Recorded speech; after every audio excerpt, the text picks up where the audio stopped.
राजनीति के सुपरहिट मुकाबले यानी दिल्ली चुनाव का बच चुका है बिगुल। थर्ड डिग्री के इस सीजन में आज तक की पॉलिटिकल इन्वेस्टिगेशन टीम इंटेरोगेट करेगी दिल्ली के दिग्गजों को। आज की पीआईटी है अंजना ओम कश्यप, श्वेता सिंह और पुण्य प्रसून वाजपेयी। इनके सामने है बीजेपी की नेता मीनाक्षी लेखी। मीनाक्षी लेखी जी, चुनाव दिल्ली में हो रहे हैं, ऐसा क्यों लग रहा है कि प्रधानमंत्री ही चुनाव लड़ रहे हैं? ये तो आपकी सोच है, क्योंकि भारतीय जनता पार्टी चुनाव लड़ रही है और भारतीय जनता पार्टी की जो नुमाइंदगी कर रहे हैं या अगुवाई कर रहे हैं वो हमारे प्रधानमंत्री भी हैं। कोई नाम दिल्ली का नहीं है? कोई नाम दिल्ली का, सब नाम दिल्ली के हैं और दिल्ली पूरी जो है नरेंद्र मोदी जी में समाहित है। वो ना दिल्ली से बाहर है और ठीक 7 रेस कोर्स पर रहते हैं जो कि केंद्र है दिल्ली का। 5 चेहरे, 5 नाम लीजिए आज। 5 नाम लीजिए। एक मुख्यमंत्री का नाम आप नहीं बताएंगी, 5 का नाम बताइए। कौन कौन बन सकता है? 5 नाम मैं मेरी मर्जी में नाम लूं, आपके कहने से क्यों लूंगी? मेरी पार्टी की जो स्ट्रैटेजी है उस स्ट्रैटेजी को मैं क्यों खुलासा करने वाली? दिल्ली क्यों न जाने कि उसका नेता कौन होगा? प्रधानमंत्री तो मुख्यमंत्री बनेंगे नहीं। प्रधानमंत्री मुख्यमंत्री नहीं बनेंगे, लेकिन पूर्व के जो मुख्यमंत्री थे वो तो प्रधानमंत्री बनने के लिए चल पड़े थे ना। ऐसा क्यों लगता है आपको? ऐसा लगता है। बनारस में क्या आपने तमाशा नहीं देखा? दिल्ली ने तमाशा नहीं देखा पिछले 1 साल में? तो ये सीएम बनकर वहां पीएम बनने गए थे, इसलिए यहाँ पीएम होकर सीएम की लड़ाई। नहीं, जहां तक भारतीय जनता पार्टी का सवाल है वो नरेंद्र मोदी जी को शीर्षस्थ नेतृत्व के रूप में देखती है और उस शीर्षस्थ नेतृत्व का जो हमें लाभ हुआ है वो हमें लाभ हुआ है। अभी तक 4 प्रदेशों में चुनाव हुए जिसमें 3 में हमने तकरीबन पूर्ण बहुमत पाया। 1 के अंदर सबसे अधिक जो मतदान है नंबर 2 पर हमारी पार्टी है, जम्मू कश्मीर जैसे राज्य में। कहीं ऐसा तो नहीं कि अरविंद केजरीवाल के नाम से उस चेहरे से डर लग गया? अरविंद केजरीवाल, ये मतलब मैं अंग्रेजी का शब्द इस्तेमाल करना चाहती हूँ, डिल्यूजन।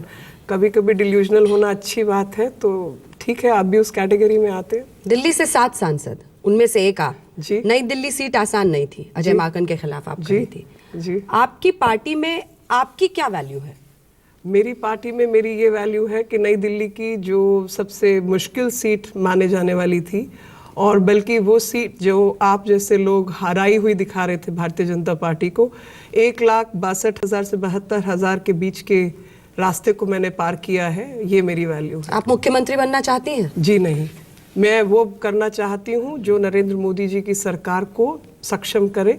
जो भी पद या जो भी कुछ पार्टी तय करेगी वही मेरे लिए असीम काम हो। आज नई दिल्ली सीट पर जी खबर आती है शाजिया इल्मी लड़ेंगी। ये कोई प्लांटेड खबर है और उसका कारण मैं आपको बता देती हूँ कि पार्टी का जो नेतृत्व है वो सीटें तय कर रहा है। अभी सीट कोई तय नहीं हुई है, तो कौन लड़ेगा किसी को जानकारी नहीं है, लेकिन ये जरूर मैं कह सकती हूँ कि ये खबर को जानबूझ के कहीं से क्या सतीश उपाध्याय जानबूझकर इस तरह की खबरें प्लांट करा रहे हैं? माय गॉड, अब इस तरीके का नाम आप मत लीजिए। पार्टी अध्यक्ष होकर क्यों ये हरकत करेंगे?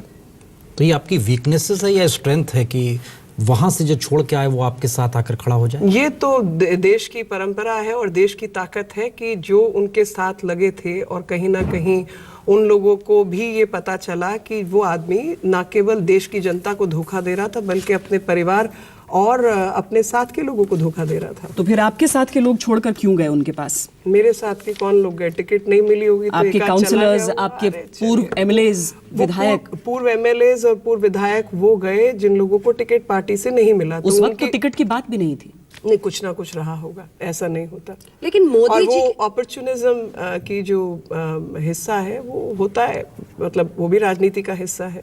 बीजेपी माइनस मोदी कुछ नहीं है? नहीं, बीजेपी माइनस मोदी कुछ नहीं है, ऐसा नहीं है, बट बीजेपी विद मोदी ही सब कुछ है। क्यों ऐसा क्यों हो गया? क्योंकि कोई भी पार्टी के लिए नेतृत्व बहुत आवश्यक है। इस देश ने नेतृत्व का अभाव को पिछले 10 साल देखा है। लेकिन दिल्ली में जब बिजली की दिक्कत आएगी, पानी की दिक्कत आएगी, शिक्षा में परेशानी आएगी, नर्सरी एडमिशन को लेकर दिक्कत आएगी, तब कहाँ खोजेगी दिल्ली की जनता जाके नरेंद्र मोदी? देखिए, अभी तो नरेंद्र मोदी प्रधानमंत्री हैं भारत के और उनके नेतृत्व में जो पॉलिसी डिसीजंस होने हैं वो हो रहे हैं। और जो दिक्कतें आपने बताई, हम दिल्ली में सरकार में ना होते हुए खाली लोकसभा में बैठे हुए लोग हैं और ये जितनी दिक्कतें आपने बताई हैं इनको हमने सुधारने की कोशिश तो खाली एमपी होके करने की कोशिश की है। पिछले 7 महीने एनडीएमसी में आप हैं जी। प्राइम मिनिस्टर बीजेपी के हैं, जी 7 सीट आपके पास है जी। आपको लगता है इन 7 महीनों के दौर में जी। दिल्ली में स्थिति एक ऐसी आ गई जो एक आइडियल स्टेट के तौर पर था?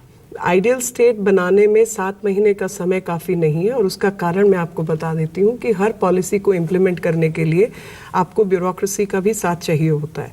जो ब्यूरोक्रेट्स दिल्ली में बैठे थे वो या तो कांग्रेस की सरकारों द्वारा नियुक्त थे और या फिर केजरीवाल जी के द्वारा नियुक्त थे, और उस बीच में जो पॉलिसी इम्प्लीमेंटेशन है उस रफ्तार से नहीं हुआ जिस तरह रफ्तार से हम चाहते थे। और उसका उदाहरण मेरे खुद के पास एक नहीं कई हैं, लेकिन जब तक वो फाइल हम ऊपर तक मूव करते थे, चाहे वो गृह मंत्रालय के रूप में हो या प्रधानमंत्री के रूप में हो, तो काम हो गए। फाइनली वो काम सब हुए जो हम चाहते थे।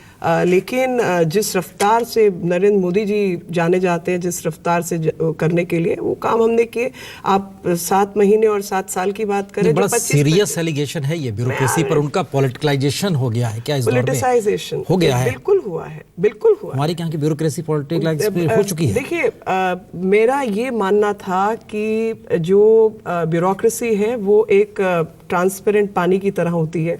पानी की जितनी क्वालिटीज़ हैं वो ब्यूरोक्रेसी में होती है कि जिस शेप में आप डाल दें वो डल जाती है, जो रंग आप उसको दें वो दिया जाएगा, और उसका अपना कोई इस तरीके की पॉलिटिकल आइडियोलॉजी या वो सब नहीं होती, और सरकार जो उनसे काम कराना चाहती है वो करती है। ये एक आइडियल स्थिति है।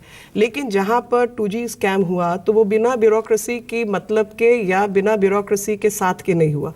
जब लोग मिलते चले जाते हैं और उसी में हिस्सेदारी पॉलिटिकल स्थिति के साथ बनती चली जाती है, तो उसका नतीजा जो है वो आगे तक आता है। जिस मान लीजिए कोई भी उस समय के घोटाले घपले हुए, वो घोटाले घपले अगर आज कोई सरकार उसको बेपर्दा करना चाहती है तो जाहिर तौर पर ब्यूरोक्रेसी का अगर उसमें कुछ लेन देन रहा है, वो चाहेगी कि वो मामले दबे रहें, और वो फाइलें या वो स्पीड या वो तमाम चीज़ें वो उसका हिस्सा इसका मतलब ये है कि मनमोहन सिंह के दौर के जो भी ब्यूरोक्रेट थे जी, वो मोदी सरकार के दौर में उन ब्यूरोक्रेट को हाशिए पर जाना होगा? नहीं, ये उसका मतलब नहीं है। उनको अपनी वर्थ प्रूव करनी होगी और काम जिस तरीके से मोदी सरकार चाहती है उस तरीके के काम करने होंगे। और मोदी सरकार कोई अपने घर के लिए या अपने परिवार के लिए काम नहीं करना चाहती, वो भारत की जनता के लिए काम करना चाहती है, और वो किसी भी सरकार का काम है कि अपनी जनता के लिए काम करे। आपकी सरकार दिल्ली में होगी तो वो सारे ब्यूरोक्रेट हट जाएंगे, हटा दिए जाएंगे, वो सारे जो ब्यूरोक्रेट केजरीवाल ने नियुक्त किए, नहीं, जो शीला दीक्षित ने नियुक्त जी किए। नहीं, वो सारे ब्यूरोक्रेट नहीं हटाए जाएंगे। केवल वो ब्यूरोक्रेट हटेंगे जो लोग कहीं ना कहीं जिस तरीके से, जिस ईमानदारी से और जिस मंशा के साथ जनता का काम करने की आवश्यकता है वो नहीं कर रहे हैं। अभी तक कुमार विश्वास जब कहते थे पार्टी पर लौट रहे हैं तो यकीन करना मुश्किल होता था, क्योंकि साफ बात नहीं थी।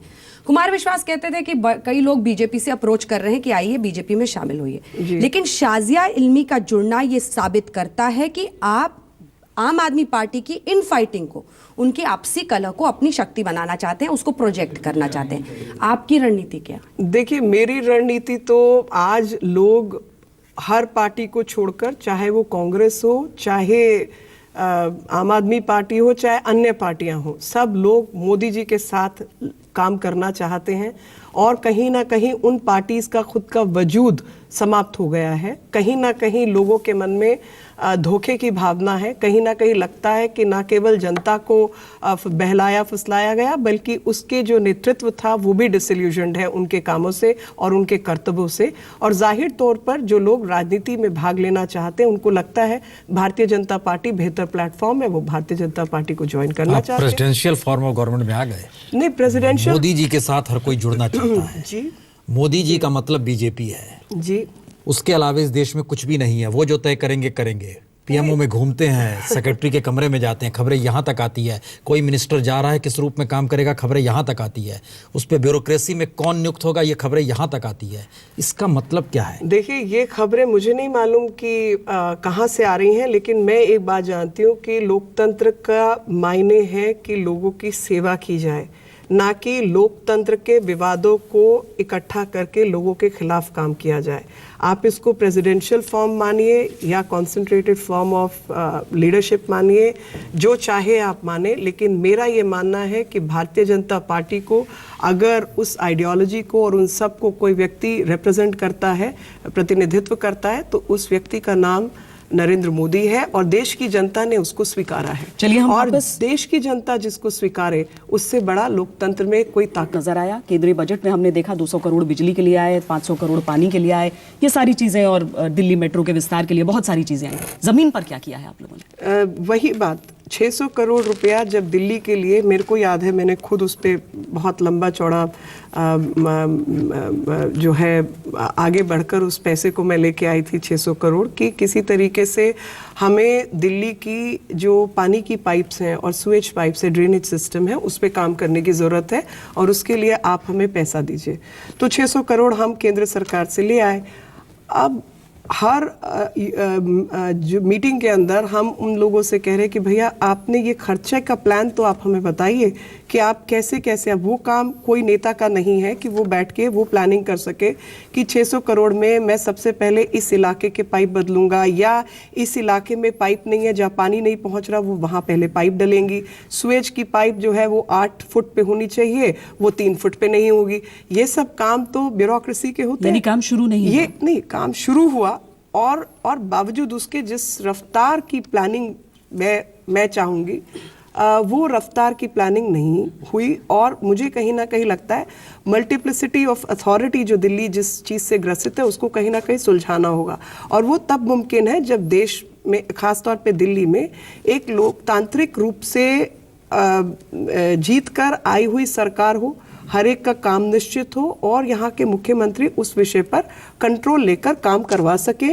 रोज की जो जवाब तलबी है, चाहे वो सेक्रेटरी लेवल की है या कोऑर्डिनेशन है केंद्र के साथ या बाकी चीज़ें, अब केंद्र में लोकसभा में होने के कारण तो हमने जो एजेंडा पुश करना था या जो कुछ हमें दिल्ली के लिए चाहिए था हम उसमें कामयाब हुए, लेकिन दिल्ली में काम करवाने के लिए कोई सरकार ही नहीं थी और इसी कारण से जो ब्यूरोक्रेसी है उसमें कहीं ना कहीं लचीलापन भी नजर आया। फैसला आप ही को लेना था। नहीं, फैसला तो हमने लिया, चुनाव यहाँ हो जाए बिल्कुल। और वो फैसला वो अगर आप उस 1 साल की रूपरेखा याद करें तो आपको याद आएगा कि वो रूपरेखा शुरू होती है कि वहाँ तो बनारस के चुनाव लड़ने चले गए, साथ ही साथ यहाँ पे डिसॉल्व नहीं किया क्योंकि अगर इनके जो भी लोग थे, 28 लोग थे या 27 लोग थे, एक साथ इस्तीफा दे देते तो चुनाव तुरंत हो जाता, लेकिन वो इस्तीफा नहीं दिए बल्कि एमएलए बने रहे पूरा 1 साल और सुप्रीम कोर्ट में उस मामले को उलझाए रखा और सुप्रीम कोर्ट के में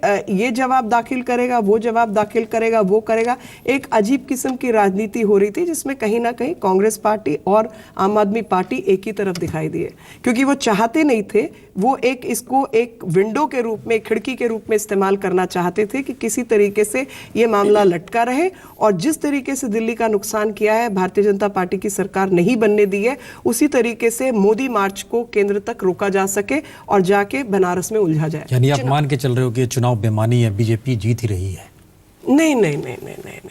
नहीं, ऐसा भाव नहीं है। नहीं, ऐसे भाव से मैं ग्रसित नहीं हूँ।